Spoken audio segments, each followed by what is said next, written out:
나를 담가 주소서. 내 앞에 놓여있는 크고 작은 문제들 크신 주의 은혜로 모두 흘려보내 주소서. 구합니다. 내가 주의 은혜를 나의 삶에 충만한 주의 은혜를 원합니다. 내가 주와 동행을 나의 삶을 주님과 함께.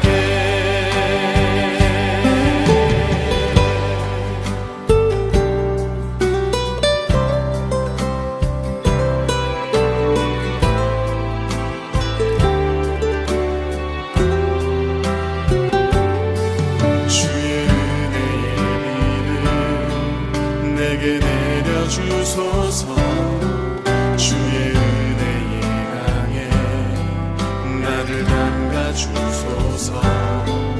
내 앞에 놓여있는 크고 작은 문제들 크신 주의 은혜로 모두 흘려보내 주소서.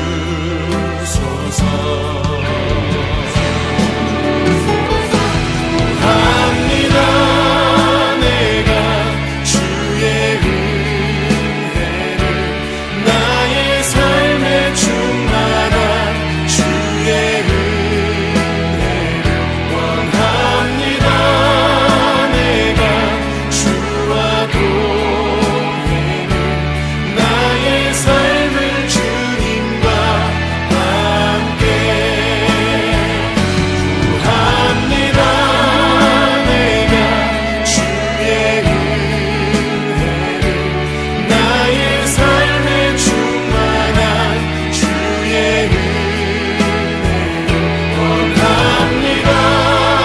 내가 주와 동행을 나의 삶을 주님과 함께. 구합니다. 내가 주의 은혜를 나의 삶에 충만한 주의 은혜를 원합니다. 내가 주와 동행을 나의 삶을 주님과 함께. 구합니다. 내가 주의 은혜를 나의 삶에 충만한 주의 은혜를 원합니다. 내가 주와 동행을 나의 삶을 주님과 함께. 구합니다.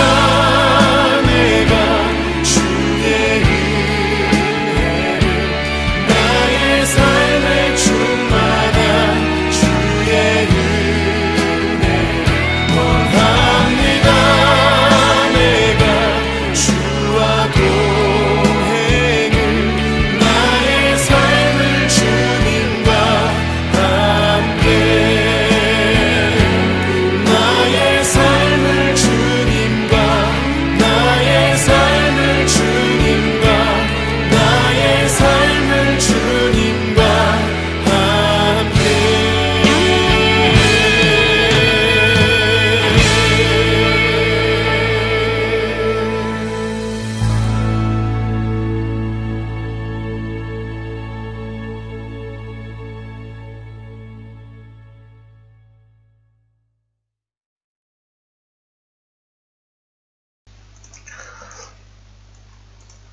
할렐루야. 2021년 새해 들어서 처음으로 말씀을 제가 전하게 되었습니다. 1월 10일 주일인데요. 새해부터는 스가랴서 말씀으로 함께 은혜를 나누게 됩니다. 오늘은 1장 1절 21절까지의 말씀을 통해서 너희는 내게로 돌아오라. 너희는 내게로 돌아오라. 이런 제목으로 하나님의 말씀을 선포하기를 원합니다. 여러분, 좀비에 대해서 아시죠? 좀비에 대해서 영화의 소재로도 많이 나오고 있는데 좀비의 사전적인 의미는 살아있는 시체라고 하는 뜻입니다. 살아있는 시체.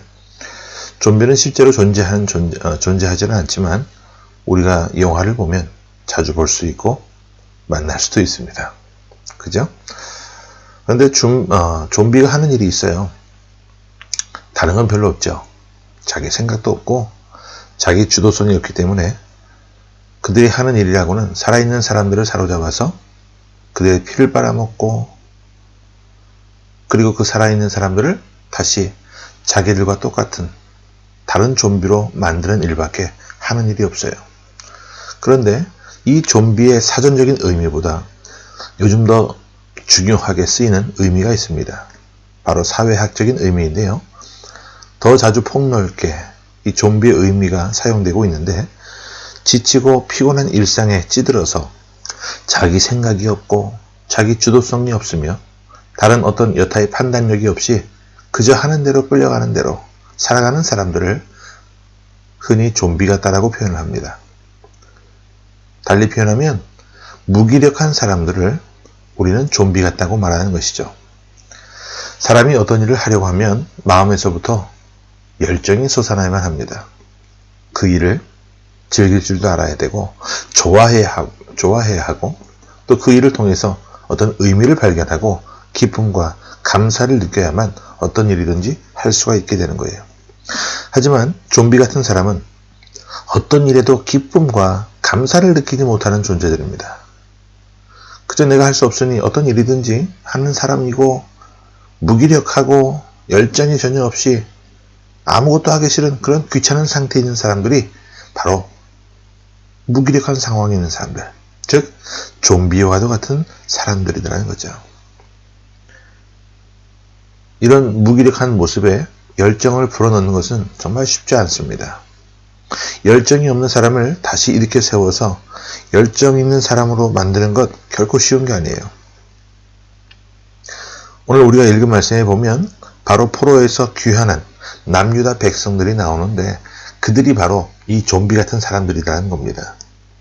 하나님께서는 스가랴 선지자를 통해서 그들에게 무기력을 다시 열정으로 불어넣어 주시고, 그들의 무기력과 그들의 좀비 같은 일상을 다시 새롭게 세워가는 분으로 나타나고 있습니다.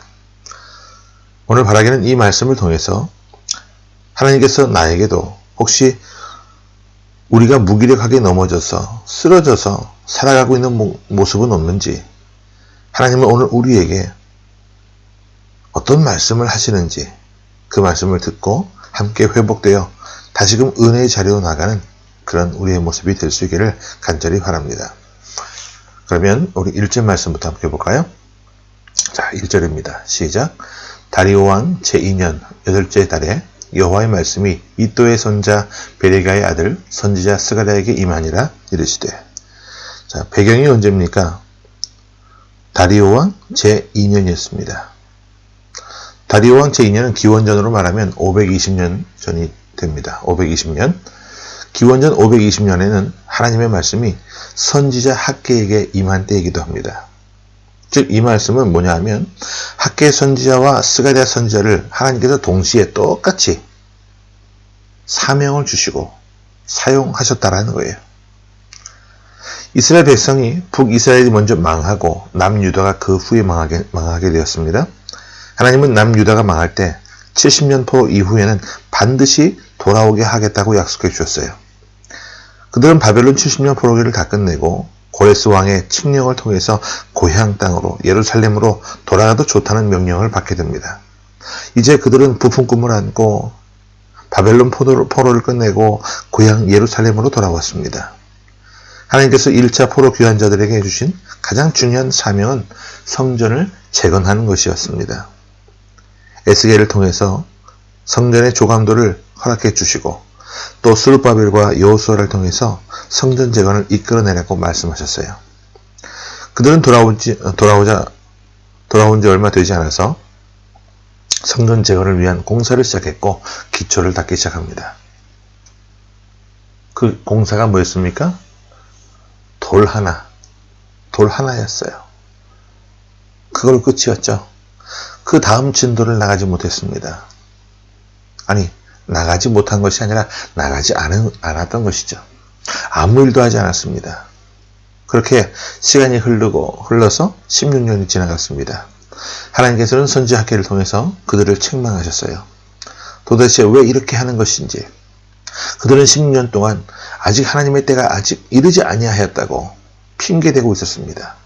그런데 실상을 자세히 살펴보면 그들은 하나님의 집을 짓는 일에는 관심이 없었고 오직 자신들의 집을 짓는 일에는 여념이 없었죠.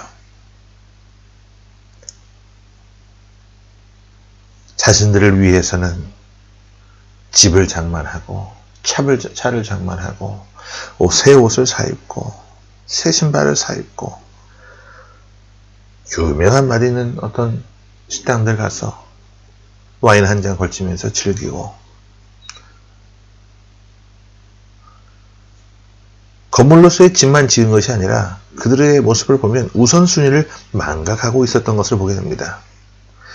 열심히 돈을 벌고 있었고 먹고 사느라 바쁜 일상을 지내고 있었습니다.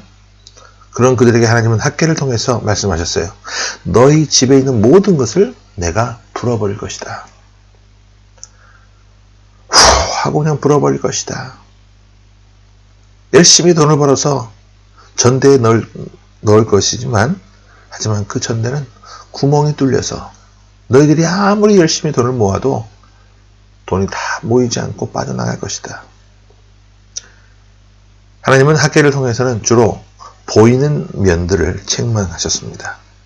하지만 오늘부터 우리가 보게 될 이 스가랴 선지자를 통해서는요, 겉모습보다는 그들의 내면, 보다 깊은 어떤 영적인 면들을 지적하고 책망하고 계시는 모습을 보게 돼요. 자, 그러면 3절 말씀도 한번 볼게요. 3절입니다. 자, 시작. 그러므로 너는 그들에게 말하기를 만군의 여호와께서 이처럼 이르시되 너희는 내게로 돌아오라. 만군의 여호와의 말이니라. 그리하면 내가 너희에게로 돌아가리라. 만군의 여호와의 말이니라. 자, 기원전 520년 다리오 왕 제2년 성전 건축이 멈춰진 지 16년 만에 학개에게 말씀하셨고 또 스가랴에게도 말씀하셨어요. 학개에게는 주로 보이는 면을 말씀하게 하셨고 선지자 이 스가랴를 통해서는 그들의 내면을 향해서 말씀하셨다고 제가 좀 전에 말씀을 드렸습니다. 그러면 하나님이 말씀하시는 핵심이 뭐예요? 3절 자세히 보시면 너희는 내게로 뭐하라? 돌아오라고 말씀하십니다. 그런데 이상한 것은요, 그들은 이미 벌써 돌아와 있습니다. 포로 귀환 70년 그 포로 귀에서 돌아온 지 벌써 10수년이 지났어요. 그런데 하나님께서는 이들에게 내게로 돌아오라고 말씀하고 계십니다. 그럼 여기서 하나님이 돌아오라고 하시는 것은 어떤 면면을 두고 어떤 모습을 보고 하시는 말씀이었을까요? 몸은 돌아와 있습니다. 하지만 무엇이 아직 안 돌아왔어요? 그들의 마음과 그들의 하나님을 향한 열정이 아직 돌아오지 않았다는 거예요. 이제 포로에서 귀환한 그 유다 백성들의 입장에서 한번 생각해 보겠습니다. 그들은 70년 포로기를 지났습니다. 포로에서 귀환한 자들 중에 노인들은 그때 잡혀갔을 때 아마 어린아이였거나 청년들, 그 나이대가 되었을 거예요. 그들은 유다의 그 영화로웠던 과거를 생생하게 기억하고 있습니다. 예루살렘 성에 번성했을 때 그 모습도 기억하고 있고 성전의 그 아름다웠던 그 모습들도 다 기억하고 있는 사람들이에요. 그들이 돌아와서 보니까 엉망이 되었습니다. 황폐해졌습니다. 황무지였습니다. 일을 하고 싶어도 도저히 일할 마음이 내키지 않았어요. 그들이 포로로 살았던 그 바벨론의 영광에 비할 바가 아니었던 거예요. 찬란했던 바벨론의 영광. 오히려 그들이 포로로 살았던 그 시절이 자꾸만 더 생각이 나는 거죠. 그 다음 포로로 귀환한 사람들 중에는 한 번도 예루살렘에서 살아보지 않았던 사람들이 많았습니다. 바벨론에서 태어나서 거기서부터 어린 시절, 젊은 시절, 청년 시절, 중년 시절을 보낸 사람들이 대부분이었어요. 그들이 돌아와서 보니 하나님의 말씀을 듣고 그들이 우리 조상들의 고향이라고 말하고 생각하고 열정을 갖고 기대하며 돌아와 보니까 어때요? 기대했던 바와는 다른 황폐한 모습이었어요. 황무지였습니다. 집도 없고요. 농토로 황폐했습니다. 이곳에서 살아갈 길이 막막했습니다. 도무지 열정이 생기지 않는 거예요. 자신들의 집을 짓고 자신들의 삶의 터전을 꾸리고 살아가는 것도 버겁고 바쁜 일상에 기다리고 있는 거예요. 그렇게 하루하루를 보내다 보니 몸은 돌아왔지만 마음은 과거의 그 열정이 생기지 않는 겁니다. 한 세대, 두 세대 전에 그 시절 하나님을 향한 갈망과 열정으로 뭉쳐졌던 그들의 조상들과는 전혀 다른 삶을 그들은 매일매일 살고 있었다는 거죠. 어떤 모습처럼? 서두에 말씀드렸던 그 좀비처럼 무기력한 모습으로. 그런 그들에게 하나님께서 말씀하시는 거예요. 너희는 내게로 돌아오라. 몸은 돌아왔지만 영혼과 마음은 여전히 바벨론에 머물러 있는 그들에게 하나님은 돌아오라고 말씀하시는 겁니다. 오늘 이 말씀이 우리에게 주시는 울림도 남다르게 들립니다. 몸은 우리가 지금 하나님의 일을 하고 있고 함께 예배의 처소에 와 있지만 그러나 우리 마음이 정작 하나님을 향한 열정과 과거의 갈망으로 다시 돌아오고 있는지, 우리가 처음 하나님을 만났을 때 그 뜨거웠던 눈물과 그 시절에 정말 그 뜨거웠던 마음을 매일같이 기억하고 살아가고 있는지,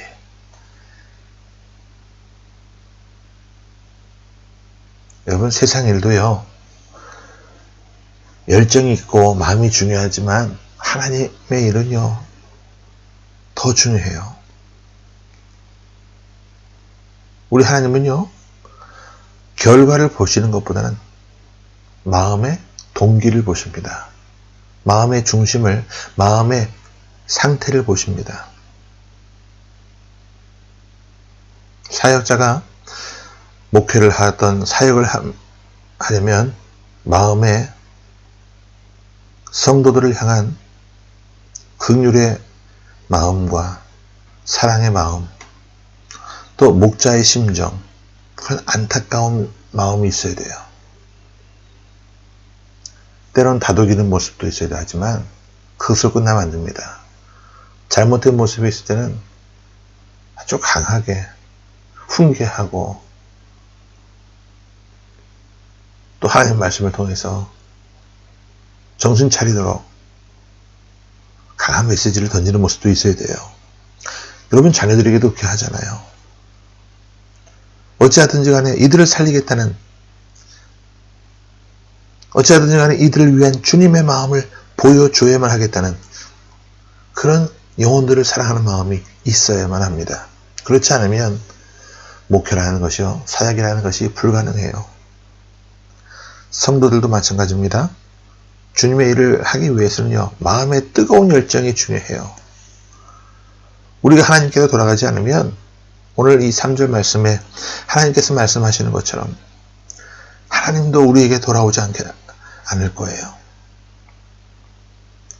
하나님이 말씀하셨지 않습니까? 너희는 내게로 돌아오라. 너희가 돌아와야 나도 너희에게 돌아가리라. 누구의 말씀이니라? 만군의 여호와의 말씀이니라. 열쇠는요, 아니 다른 말로 할게요. 공은 이제 우리에게 넘어와 있어요.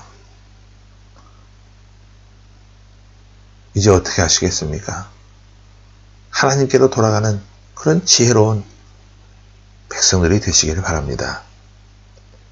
하나님께서는 우리에게 눈을 뜨고 우리가 돌아오는지 돌아오지 않는지 살피시고 계세요. 지난주에 며칠 전에 저를 전혀 알지 못했던 어떤 한 분이, 우리 공동체 식구도 아니고 다른 공동체를 나가는 분이신데, 그분이 저에게 어렵사리 제 전화번호를 알아내서 전화가 왔어요. 그리고 외신상으로 친구를 맺자 하고 또 친구 신청이 왔어요. 받아줬습니다. 그리고 나서 전화를 통해 떠는 목소리로 저한테 말씀을 하시는 거예요. 그분이 나름 좀 기도 생활을 하시는 분인데, 기도 중에 한 번도 아닌 두 번이나 하나님께서 어떤 메시지를 주시더랍니다.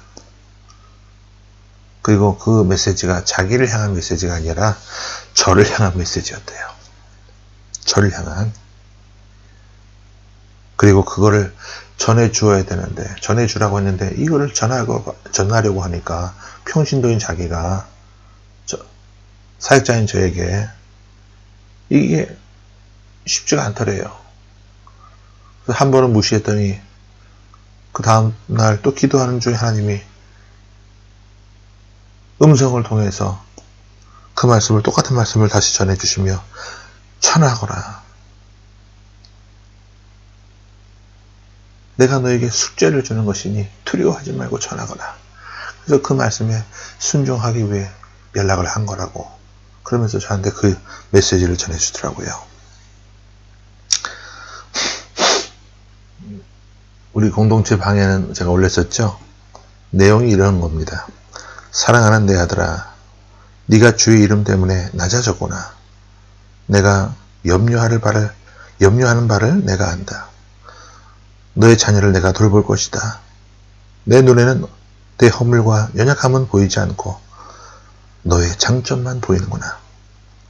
수술할 때 의사가 초록수건으로 상처만 보고 치료하는 것과 반대로 허물과 연약함은 다 가리고 내 장점만 주목하고 있다. 내가 너로 인하여 너무 기쁘다. 이거였어요. 그래서 제가 생각을 해봤습니다. 아니, 하나님이 저한테 하신 말씀이 있으면 나한테 직접 음성을 들려주시든 메시지를 주시든 하시면 되지, 어떤 감동을 주시든지 하시지, 왜 다른 분을 통해서 이런 말씀을 주셨을까? 곰곰이 한번 생각을 해봤더니 그럴 수도 있겠다라는 생각이 들어요. 우리들도 그러잖아요. 누군가에게 어떤 부탁을 할 때 내가 직접 할 수 있지만 다른 분에게 부탁을 통해서 어떤 물건을 전달할 수도 있고 메시지를 부탁을 할 수도 있어요. 그래서 솔직히 기분이 나쁘진 않았어요. 하나님이 내가 이 땅에 와서 정말 고생했던 것들을 다 기억하고 계시는구나. 나도 부족하고 모자라고 좀 허물이 많은 사람이지만 하나님이 그래도 그 겉모습보다는 중심을 보시고, 나도 넉넉지 못하고 어렵게 살아왔지만 이 땅에서 더 어려운 사람들, 또 사역 중에 공고한 일을 당한 사람들을 우리가 힘을 모아서 돕고자 그렇게 일어서고, 절기헌금들 그 모아놔서 교회 우리 공동체의 살림을 챙겨나가는 일에 쓰면 도움이 되겠지만, 그런 거 다 마음 내려놓고 전부 다 흘려보내는 그런 모습 보면서 우리 하나님이 그 모습 알고 계시는구나. 내가 사람들 숫자에 연연하지 않고 단 한 영혼이라도, 한 가정이라도 제대로 말씀을 통해서 교육하고 양육해서 바르게 세우고자 하는 그 마음만큼은 우리 하나님이 아시는구나. 기뻤어요. 감사했어요. 그러더니 우리 이병민 집사님이 왜 하나님은 저한테 그런 거 안 주시는지 모르겠다고 그러셨는데, 기다려보세요. 하나님이 주시는 때가 다 달라요. 자, 우리 결론으로 10절 말씀 보고 정리해봅니다. 10절입니다. 자, 시작. 화석류 나무 사이에 선 자가 대답하여 이르되 이는 여호와께서 땅에 두루 다니라고 보내신 자들이니라. 여러분, 스가랴서를 보게 되면 이 스가랴가 직접 보게 되는 이상의 장면들, 또 환상의 모습들이 나옵니다. 무려 8가지가 나오는데요. 그 중에 첫 번째 내용이에요. 여기 보면 그 이상의 내용들이 어렵지는 않습니다. 오늘은 이제 스가랴서 첫 번째 시간이기 때문에 짤막하고 간단하게 말씀을 드릴게요. 자, 하나님께서는 선지자 스가랴를 통해서 환상을 보여주셨는데, 어떤 한 사람이 붉은 말을 타고 있었어요. 그리고 그 사람이 어디에 서 있었느냐? 화석류 나무 사이에 서 있었습니다. 그런 사람들 뒤를 이어서 여러 말을 탄 사람들이 줄지어서 나오고 있는데, 쉽게 얘기해서 그들은 하나님이 보내신 사람들이에요. 하나님의 사람들이 어떻게 사는지, 이 땅에서 어떻게 행동하고 있는지 살펴보라고 보내신 사람들이라는 거예요. 하나님은 우리의 삶을, 우리의 일상을 눈을 뜨고 이렇게 살펴보고 계시는 분입니다. 그 옛날 기원전 520년 성전 재건의 희망과 소망까지 다 사라져버리고 무기력해져서 영적으로 드러누워있는 그 사람들에게 우리 하나님은 선지자 스가랴를 통해서 일어나라 말씀하시고, 너희들은 마음을 일으켜 다시금 열정을 일으켜서 나에게로 돌아오라고 말씀하시고 계시는 거예요. 여러분, 스가랴서에 나오고 있는 이 스가랴 선지자의 이름을요, 그 이름의 뜻이 뭔지 아십니까? 혹시? 여호와께서 기억하신다라는 뜻입니다. 여호와께서 기억하신다라는 거예요. 우리가 어떤 삶을 살고 있는지, 어떤 무기력한 모습으로 하루하루